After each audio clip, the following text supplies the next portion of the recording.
السلام علیکم مرګرو، زه یم ډاکټر فرید. نن درته یوه دوايي ښیم د بیډ ویټنګ دپاره یا د هغې ماشومانو دپاره چې کوم په کټ کې مچازې کوي. خو ویډیو راسه پوره وګورئ، انشاءالله ډېر زیاته پیدا ورته وشي.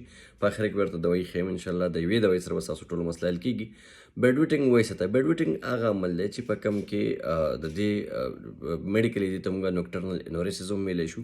کوم غیر ارادي طور زموږ د ماشومانو نه په کټ کې تش مچازې یا واړه بولځي، دغې ته نکټرنل انوریسز یا بیډ ویټنګ ویلی کېږي. دا عموما په ماشومانو کې ډېره زیاته عامه ده، یا په ځوانانو کې هم کافیه ده پورې دا خبره عامه ده. خو د ټایم تېرېدو سره اکثر دا په خپله ټیکېږي. که چېرې کوم ماشومانو کې نه ټیکېږي نو دا اکثر بیا د اډولسنټ کېدو یا د بیخي د کافي عمر پورې د بیماري د ځان سره هغې وړی شي یا د بیمارۍ هغې ته کېدی شي.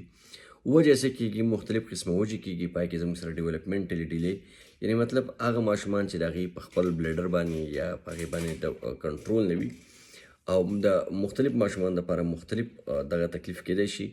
دویم جینیټیکل ایشوز چې کوم ماشومانو ته موروثي طور دا مسله کېدی شي، مطلب د هغې خاندان کې دا مسله په فیملي کې را روانه وي.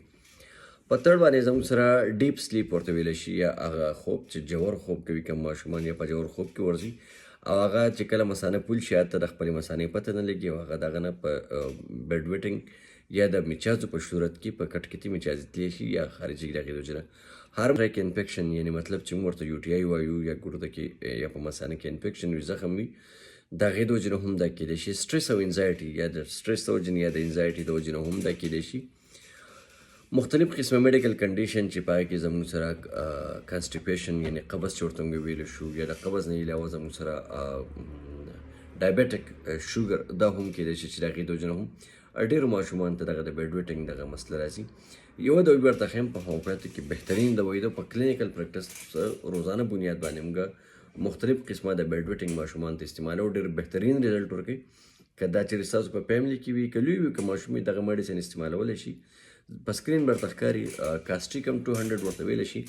په 200 کې به 15 قطرې په لږ وارم واټر یا په لږ اوبو کې ماښام د بیډ نه د تلو نه 2 ګنټې یا 1.5 ګنټه مخکې استعمالوئ، خو لږ لانګ ټایم پورې به استعمالوئ. یاد به ساتئ چې کله هم ریلیف راشي یا بیماري ټیک کېدو طرف ته لاړه شي، نو کوشش به کوئ چې دا میډیسن ډیوریشن به ریډیوس کوئ.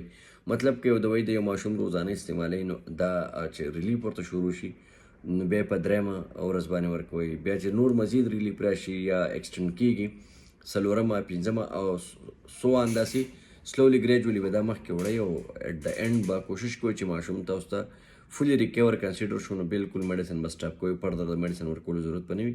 که چېرې ویډیو ستاسو خوښه شوي نو خپل هغه رشته دار ضرور هغې ته منشن کوئ یا هغې سره شیر کړئ چې چاته هم د بیډ ویټنګ یا په کټ کې د تش مچازو یا د وړو بولو کولو مسله وي، که لوی وي که ماشوم وي، د هغې فیملي سره دا شیر کړئ. کېدی شي چاته ډېره فایده وشي. زموږ د ویډیو مقصد او غرض دا وي چې تاسو ډېر معلومات وشي، او خاص کر هغه خلک چې د مختلف قسمه ایشوز سره حل مخ وي او هغې علاجونه کې ریسپانس نه راځي، نو د هغې لپاره موږ کوشش کوو چې په مختلف قسمه معلوماتي او بهترین ویډیو د هومیوپیتک راوړو، او هغه میډیسنز تاسو ته په خپل ویډیوګانو کې منشن کوم چې کوم زه په خپل روټین پریکټس کې په کلینیک کې استعمالوم، او د هغې د وجې نه الحمدلله ډېر مریضانو الله پاک شفا ورکوي. دعاګانو کې یاد ساتئ. د لوی الله په امان.